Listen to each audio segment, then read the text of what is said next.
muito do desenvolvimento da infância e da adolescência, ele é experiência dependente. Então, vamos dizer assim, tem coisas que vão acontecer da simples pessoa existir, e tem vários elementos do desenvolvimento que eles dependem da gente viver algumas experiências para que eles se desenvolvam. As Uhum. telas, elas vêm e elas estão massivamente postas no nosso ambiente, então elas promovem uma série de situações diferentes do que existiam quando elas não existiam. Começa com a tela desta mãe na interação com este bebê. Então, muito do desenvolvimento dos bebês vai acontecendo nessa troca, na díade com os seus pais, com os seus cuidadores principais, né? Vamos dizer assim. Quando esta mãe está indisponível ou é atrapalhada pela tela, pela tecnologia, e não precisa ser só o celular, eu já começo a ter perda para o desenvolvimento. Porque na sutileza, por exemplo, de uma nomeação que acontece no olhar compartilhado. Eu seguro meu bebezinho no colo e eu aponto e falo árvore. Ele olha, ele treina esse olhar, ele acompanha o meu dedo, né? E o desenvolvimento ele vai acontecendo nessas sutilezas, que se essa mãe está na tela, ela não aponta e não nomeia. Se esse bebê está terrivelmente no seu dispositivo de prender celular no carrinho na tela, ele não olha para esse mundo ao redor. Então, isso vai impactando o desenvolvimento na linguagem, vai impactando o desenvolvimento de empatia, de percepção do outro. E aí, isso eu estou pensando no desenvolvimento cognitivo, mas no desenvolvimento motor também. Porque o que, que acontece? As telas elas têm um poder de estimulação tão poderosas que elas inibem outros comportamentos. E na infância, a gente precisa da exploração. Então, um bebezinho que está ali sentadinho, talvez ele não vai tentar se arrastar para pegar a pedrinha que está ali no chão. E isso vai atrapalhar esse desenvolvimento motor, né? Tanto que um dos impactos já muito bem estabelecidos de tela na infância é a relação com a obesidade. E a obesidade como um dos problemas atrelado, porque essas crianças, esses adolescentes, eles estão ficando na tela, eles deixam de se movimentar, eles deixam de praticar esportes. Então, esse efeito inibidor de experiências nos ajuda muito a entender. E aí, quanto mais essa experiência hegemônica da tela, tirando outras experiências importantes para o desenvolvimento. Aí a gente vê impactos, por exemplo, no comer.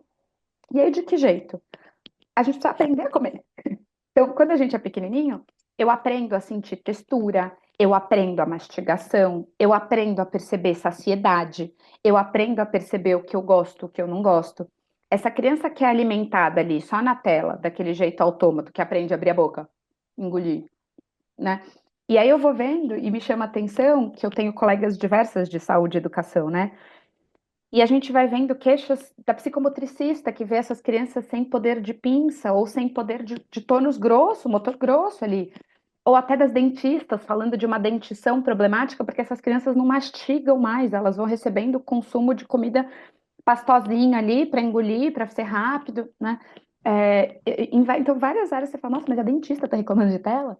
Sim, né? Porque vai impactando esse desenvolvimento saudável. Para a gente se desenvolver bem, a gente precisa ser exposto a uma série de experiências que a tela entra no lugar ou atrapalha o jeito no qual ela acontece. E aí, quando a gente vai, né, nossos pequenininhos vão crescendo, o que a gente exige deles muda.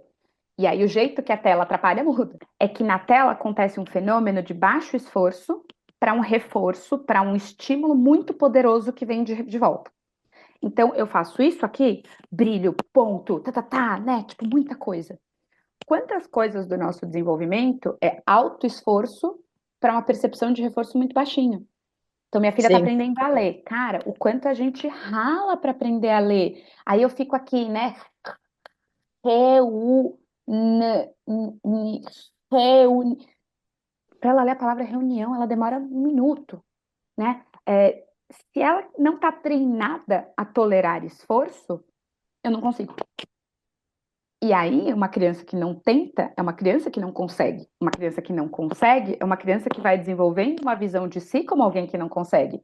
Aí depois a gente chega e fala, poxa, essa criança está com baixa autoestima. Se a minha experiência com o mundo é mediada por eu não prosperar, por eu não persistir, isso vai impactar depois a minha autoestima, que aí vai impactar a minha ansiedade, que aí vai impactar tantas outras coisas que aí a gente cai na saúde mental. E aí a gente cai nos problemas de aprendizagem. Quanto do nosso pensamento complexo vem de eu precisar prosperar num pensamento e ficar com aquilo, e aí eu leio um texto e eu sustento aquela informação na minha cabeça, e aí eu comparo com outro, eu preciso de esforço, eu preciso. Tem autores que falam de fricção mental, né? Eu preciso sustentar isso. Então, se eu de pequenininho fui treinado a não sustentar esforço, aí depois eu vou sendo treinado a não sustentar a atenção, a não prosperar, a não persistir. Como que eu chego lá, adolescente, eu espero que esse pessoal consiga dar conta de fenômenos cognitivos complexos? Aí já foi.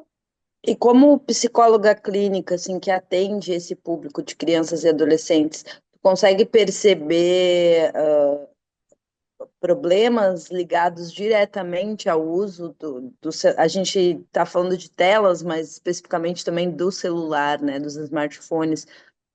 Isso chega para ti no consultório? Chega com famílias me procurando especialmente por conta de um uso que eles percebem problemático, e aí chega mais o videogame. Não sei se já chegou, se chegou foi muito pouco. Uma família me procurando usa demais o celular. De maneira geral, quando vem relacionado ao celular, vem uma queixa mais genérica, mais difusa, na verdade. Tem problema de ansiedade, tem problema na escola, e o celular entre elas.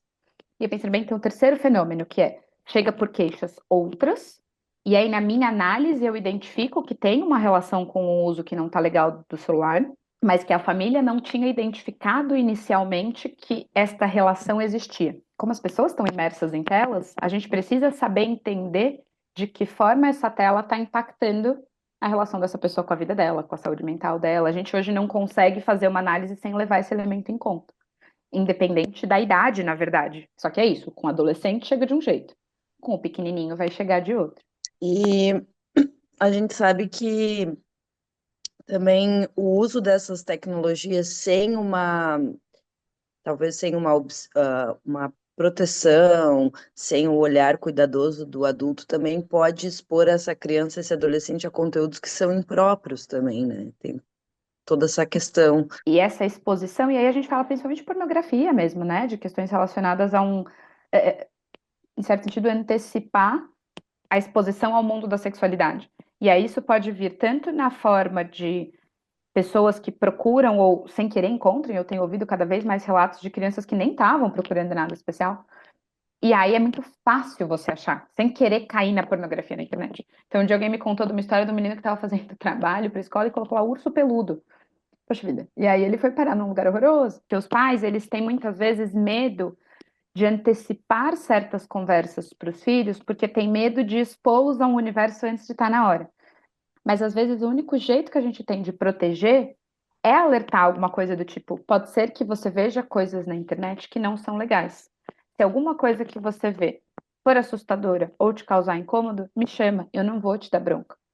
Porque várias vezes essas crianças, esses adolescentes, eles veem as coisas e têm medo dos pais darem bronca ou tirarem o celular porque eles viram, e aí eles têm medo de serem punidos por contar que viram. E de um outro ponto de vista, a gente tem o fenômeno dos influenciadores mirins, ou das crianças, dos adolescentes que vão se expondo online. E eu estava lendo ontem uma entrevista sobre uma menina que foi convidada para ser modelo de biquíni aos 13, não é brasileira, é estrangeira, e isso atraiu uma rede de pedófilos para falar com ela. Existe também todo esse lado muito, na minha opinião, muito nojento da internet. E a gente sabe, eu já ouvi falar que mais de metade do tráfego da internet é pornográfico. Na verdade, a gente que usa a internet do pornô, eles dão licença para a gente usar para outras coisas. E para as crianças é muito fácil chegar lá e antecipa acesso a elementos que eles não dão conta subjetivamente ainda de dar conta. E diferentes formas que isso vai cair, vamos dizer assim, nesse corpinho, nessa mentezinha, informação, causando diferentes problemas dependendo de quem que a gente está falando. Mas acho que o básico é ligar um safe search. O básico é garantir que essa internet vai dificultar o acesso a isso. Mas mesmo a gente usando todas essas travas, a gente não consegue garantir. Tanto que eu estava conversando com um especialista em segurança, ele sempre fala em mitigar risco. Ele fala, não é possível zerar risco. Tem essa discussão agora, né, que em São Paulo a lei já foi aprovada, né, da questão da proibição do uso de celulares, e a discussão no Congresso Nacional sobre isso. Tu acha que esse é um caminho? Qual é a tua avaliação desses projetos que estão tentando proibir o uso dos celulares dentro das escolas? Mas eu celebro muito e fui muito torcedora de que essas legislações fossem adiante, né, nos seus fóruns ali, no seguinte sentido. É, dentro da escola, eu entendo a escola principalmente, mas não só, mas dos aspectos de desenvolvimento pedagógico e social. É na escola que essa socialização não tão mediada por adultos vai acontecer. E o telefone dentro da sala, então, no momento em que, dentro da escola como um todo, porque no pátio eu também acho um problema, ele impacta nos dois.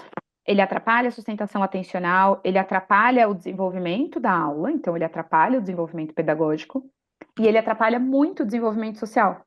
Então, quantas vezes chegam até mim casos de famílias que são cuidadosas com os telefones, que tentam respeitar as idades que têm sido preconizadas para não dar telefone e tal, só que aí no recreio a turma inteira vai jogar um joguinho do celular. E aí essa criança começa a ter prejuízos por não ter. E aí essa família fica numa situação muito complicada de se sentir pressionada a oferecer, né, sabendo dos riscos, mas para tentar proteger de outros, e aí fica um cobertor curto.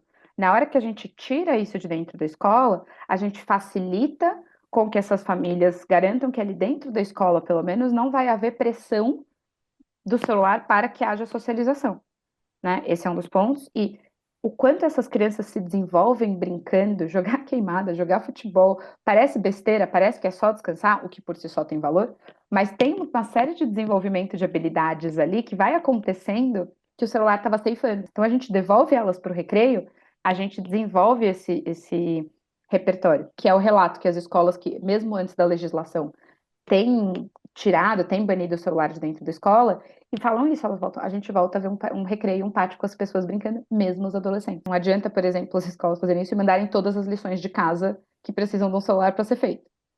Então, acho que toda a comunidade escolar que está responsável pelas crianças e os adolescentes irem entendendo de que forma isso ajuda, mas como eu cuido do fora também.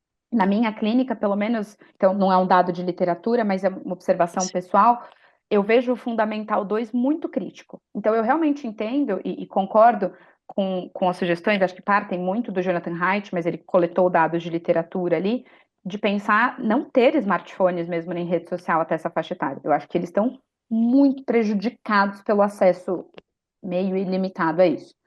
Então, pensando que talvez se a gente fosse seguir essas recomendações, eles ganhariam o smartphone no ensino médio, eu entendo que o ensino médio talvez fosse um marco de uma prática diferente. Mas eu vejo que a prática é diferente num sentido de, como você foi falando, construção desse letramento digital, mas que eu não acho que começa só aí. Eu acho que precisa ter no currículo, talvez acadêmico, um currículo mesmo transdisciplinar que vai desde os pequenininhos, né? Que começa então com segurança, começa com ética e vai construindo para que eles sejam bons usuários. Porque hoje o que a gente vê, eles são usuários de smartphone, então os de 13, 14, mas eles não sabem abrir um Word, eles não sabem o que é uma planilha de Excel. Então, a gente tem, às vezes, a falsa sensação de que é maravilhoso dar acesso à tecnologia para eles, porque eles vão dar conta de usar melhor, mas o uso que esse uso de smartphone desenfreado tem promovido não tem nada a ver com bom uso de ferramentas tecnológicas, por exemplo, para capacitá-los para o mercado de trabalho. No ensino médio, do ponto de vista de neurodesenvolvimento, o córtex pré-frontal, que é isso aqui, né, atrás do olho por aqui, que é quem é responsável pelo controle, pelas ações planejadas, ele ainda não está plenamente desenvolvido. Isso vai acontecer lá para os 22 a 25. Então, do ponto de vista de neurodesenvolvimento, eles ainda não dão conta do autocontrole de vou guardar isso na minha mochila e isso não vai ser pego. Então, nesse sentido, eu concordo com sustentar que o celular não pertence ao ambiente acadêmico. Mas trazer a pauta e trazer para dentro do colégio tudo isso que circunda o desenvolvimento dessa educação tecnológica, que eu entendo que é raciocínio crítico, mas como é que eu vou fazer raciocínio crítico se eu não sei ler bem?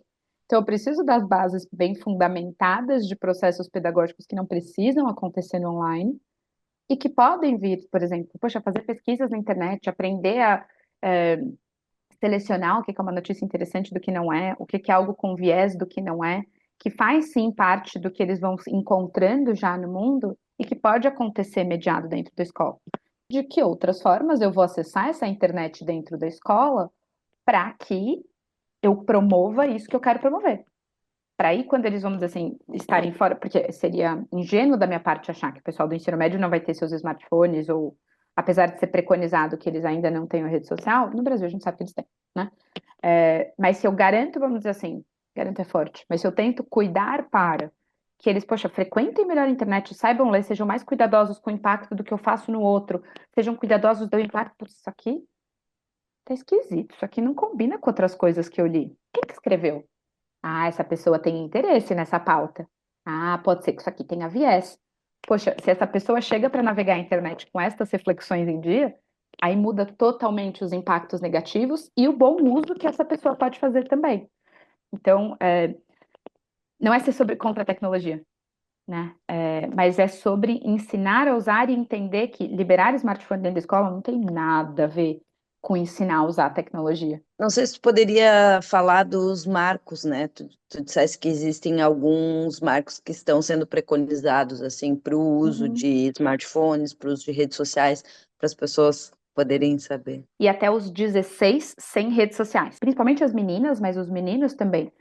Dessa faixa etária, que eu brinco que é adolescente novo ali, esse final de Fundamental 2, 12 até 16, eles são especialmente sensíveis a comparações, é um período muito sensível para o desenvolvimento da autoestima, né? Tá todo mundo mudando o corpo, tá todo mundo se individuando, então, quem que eu sou além de filho dos meus pais? Quem que eu quero ser? O que que eu concordo? O que que eu discordo? Tem uma tendência natural, cultural, a se aproximar, então, dos amigos e ter um pouco mais de espaço da família. Isso tudo acontecendo dentro do ambiente nocivo ali das redes sociais tem sido muito prejudicial. E aí ele traz as pesquisas de associação com o boom dos transtornos de saúde mental da adolescência. Está saindo os resultados de pesquisa agora, muita coisa que a gente não sabe. As pesquisas não dão conta do fenômeno como um todo. Até porque, por exemplo, a gente ainda não teve nem tempo de ter pesquisas longitudinais, ou seja, que vão acompanhando a passagem do tempo de algumas coisas. O que eu vou vendo é as relações se deteriorando muito, e aqui eu não estou falando só das crianças e adolescentes, um boom de solidão, e o quanto a gente vê isso, tem pesquisas já consolidadas que trazem associação de solidão com uma série de questões de saúde mental. Então, das diferentes formas que os smartphones e essas tecnologias vão promovendo deterioração de saúde mental, acho que a solidão é uma delas. Então, a gente está o tempo todo conectado, mas nessa camada superficial, multitasking, filtrada, e tem pouca coisa do tipo eu sentar com alguém, sei lá, de short, camiseta e trocar ideia. Sem filtro, tipo, com cabelo de coque desarrumado, só ali numa boa, sem ser eu sendo um produto. O pessoal tem falado muito como nas redes sociais, cada um é seu próprio produto, né? E o quanto a gente vive o tempo todo em relações que são intermediadas por essa relação de ser produto, putz, não tem muito como dar bom assim.